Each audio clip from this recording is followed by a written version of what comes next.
Good afternoon, everybody, and thank you for joining us today. I know it's a busy day. By now, you will have seen the update from the Alberta Serious Incident Response Team regarding the officer-involved shooting that occurred this past Saturday in Forest Lawn.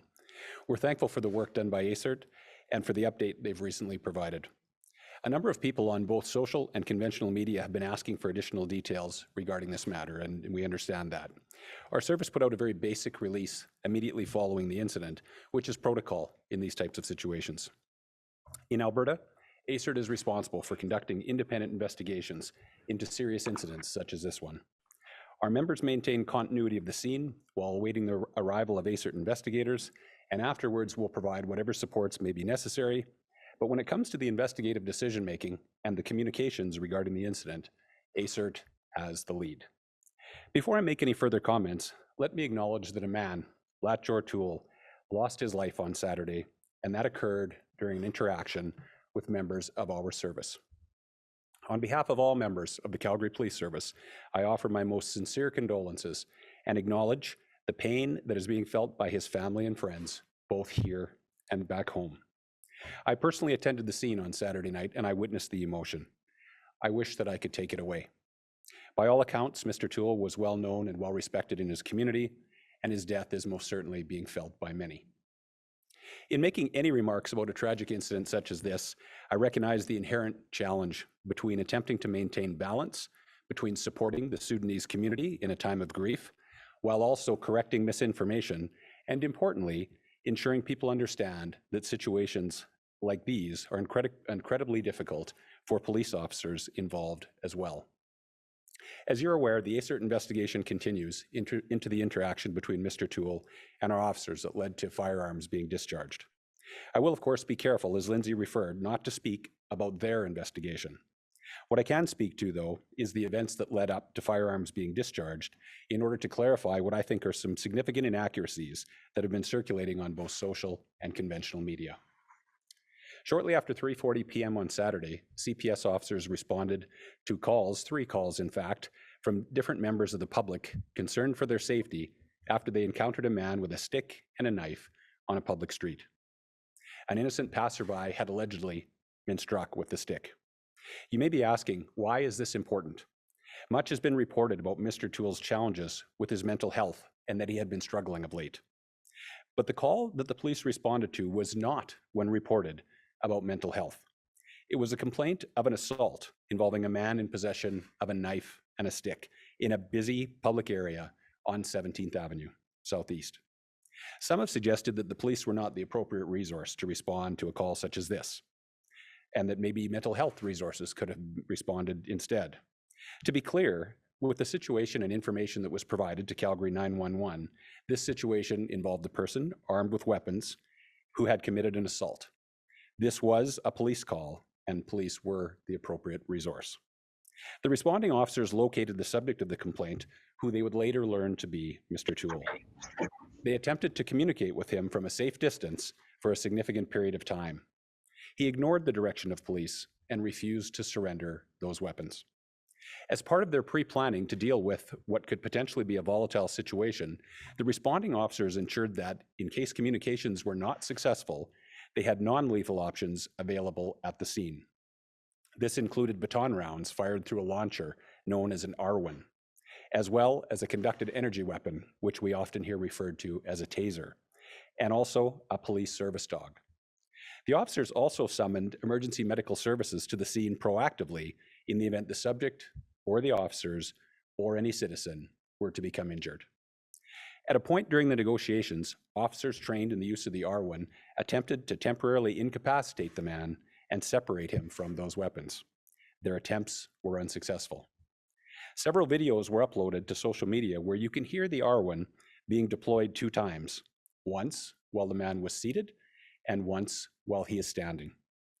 But before in any event, before he moves in the direction of the officers. Some commentators appear to have confused these sounds with gunshots. They're not. The man was undeterred by the Arwin projectiles and very quickly advanced towards our officers, who were standing at a safe distance near their police vehicles. One officer deployed their taser. It too failed to stop his progress. Several officers and a police dog were standing near a police vehicle. The dog remained on a leash and was under the control of his handler. The man quickly advanced toward the officers, attacking the service dog with a large stick and then stabbing it with a knife. PSD Jack was stabbed to the neck. He was rushed to emergency veterinary clinic where he underwent surgery to repair his wounds. While attacking the dog, the man continued to move toward the officers. 2 officers discharged their service weapons, striking the man. Sadly, he was declared deceased at the scene. Again, his death is a tragedy, and the Sudanese community is in deep mourning at this loss. They have shared their grief and concern with us throughout the weekend, and we hear how intensely they've been impacted. Many people have been forever changed as a result of the events of this past Saturday, including Mr. Tooele's family and friends, the South Sudanese community here in Calgary and beyond, bystanders who witnessed the events, as well as our officers and their families. It's very difficult to hear people speak callously about situations that result in the loss of a life, as if they don't also affect the police officers that are involved. Most people, I'm sure everybody understands, will go through their entire lives without being involved in taking the life of another. This includes police officers. No police officer comes to work thinking that today is the day I will take a life. These are people who come to serve and protect the community and to keep people safe. This is what they were doing Saturday when they responded to a call from various citizens about a man assaulting others. And it has taken a toll on them as well. We hire good people, we train them well, and we equip them well. We trust them then to respond to complex situations such as this one. They are our police. When it comes to responding to mental health calls, our officers responded to more than 9,300 of these calls in 2021. That works out to an average of 25 mental health calls a day last year. The vast majority of these were resolved peacefully with no use of force and persons in crisis connected to resources and supports that they needed. This weekend, sadly, that did not happen. I'm confident that between the ACERT investigation and the fatality inquiry that will come afterwards, we will come to understand the reasons why and whether there were gaps in the supports available to Mr. Tooele and his family. As police, our role is to protect the public. At times, that involves officers having to protect themselves. I can assure the community that our officers and our service will continue to cooperate fully with the ongoing investigation into this matter. Moving forward, CPS will continue to work with and support the Sudanese community as we work together in response to this situation. We will also continue to support the officers involved. We expect our police officers to take risks and to do very difficult work that many of us have no interest in doing. We must remain objective and we must support them when they do that. At this point, I'll answer any questions you might have that I can. Thanks, Chief. Our first question goes to Kevin Nimick. Go ahead, Kevin. Hi there. Can you clarify what brand of conductive energy weapon was used? And was the weapon deployed correctly? That's part of the ACERT investigation, whether it was deployed correctly or whether it made contact with both probes so that energy flowed. That will be part of the ACERT investigation. The weapon itself, the type of weapon, would be taser, which is, I think, marketed by Axon. Evan, do you have a follow-up? I do. How many shots were fired? That also will be part of the investigation, Kevin. Thank you. Our next question goes to Alana Smith. Yeah, hi there. It's Alana Smith with the Canadian Press. I can understand why this was a police call at first because, the folks had called in about an assault. But once officers arrived to the scene, I'm curious what conversations were had, or if you could speak to the fact of bringing in more mental health supports when it was at least clear from videos that this man was in a mental health crisis. Yeah, good question, Alana. So one of the issues with these types of calls, of course, is that as long as the person is in possession of weapons and there isn't a productive dialogue that can actually lead toward the person relinquishing those, that's a very significant crisis situation, which makes it very difficult for mental health professionals or other professionals to, do the important work that they do. So certainly, you can call and begin to summon people to the location of calls like this if you believe that it's going to be protracted.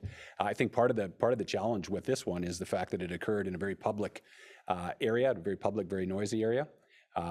So yeah, that's what I can add there. Alana, do you have a follow-up?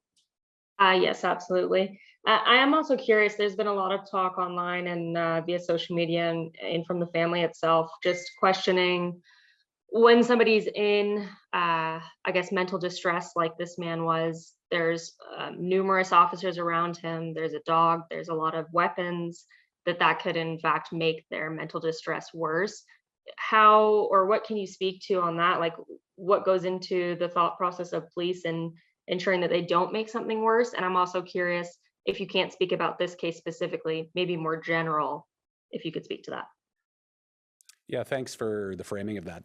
I think more generally, I think the thing that I would offer is that, of course, a lot has been reported about in relation to this case and Mr. Tooele. A lot was reported in the days that followed in relation to his personal situation. Now, one thing to understand, though, is that the police officers responding to this call and calls like it did not have the benefit of any of that information.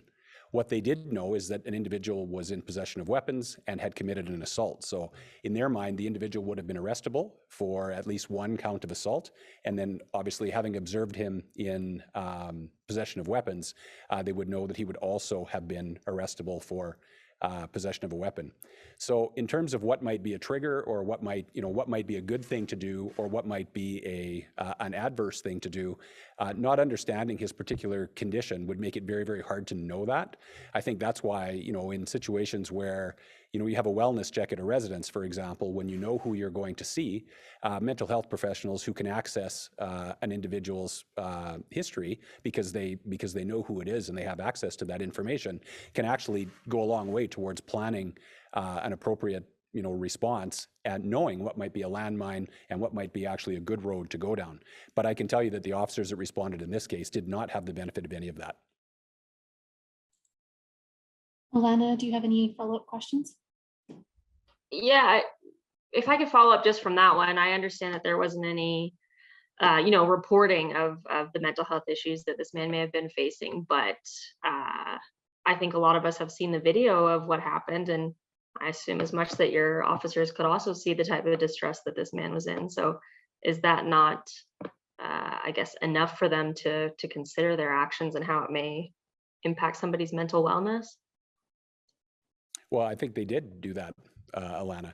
Certainly, as I mentioned, they actually had a significant amount of pre-planning in how to deal with this situation, bringing in the appropriate resources. These things are fluid, as we saw here. As the incident went on, the man went from seated on the ground to standing up and moving around. There was concerns about him being able to break containment and move outside of that, where he could become a threat to other individuals, or in fact becoming a threat to officers, which is what ended up happening at the end. Thank you, Chief. We have another question from Kevin Nimick. Go ahead, Kevin. Hi there. Thank you for taking another question. Some members of the South Sudanese community say they don't feel safe around or well protected by Calgary police. What work have Calgary police done to try to improve the relationship with that community prior to this incident? I can tell you, Kevin, we have an ongoing relationship with the community. It's an important community here in a diverse city. And so we do have our anti-racism committee, which you know. We also have an African advisory board here that actually provides, where citizens provide information to the chief in terms of programming and priorities and this type of thing. So there are ongoing relationships where we do have dialogue back and forth. And so if there are situations where, that we can identify that are causing the community to feel unsafe, those are very important for us to hear. And I'm sure that we will, and I'm sure that in many respects we have. And maybe just one more question. Have you had any contact with Mr. Tooele's family after this incident occurred? I would say probably no. Mr. Tooele's got a large extended family. I have had contact with members of the South Sudanese community, but not specifically Mr. Tooele's family. We have our next question from Taylor Bratt. Go ahead, Taylor. Video and unmute myself. Sorry about that. So this question is going to sound a little bit straightforward, or maybe it's part of the investigation, but can you just detail a little bit why in this situation the use of the weapon, the gun, was shot? Was it because he was attacking the dog? You know what? That's going to be very difficult to say, Taylor. I think that will have to be left as part of the investigation, because of course we're going to the mindset of the officers at the time that they fired the gun. But I can tell you, having watched the video myself, I was very, very uncomfortable with the proximity of the man to the officers while in possession of that knife. That would have been a big concern to me. But again, you're talking about the mindset of these officers, which will be part of the investigation. Do you have a follow-up, Taylor? No, that's good. Thank you.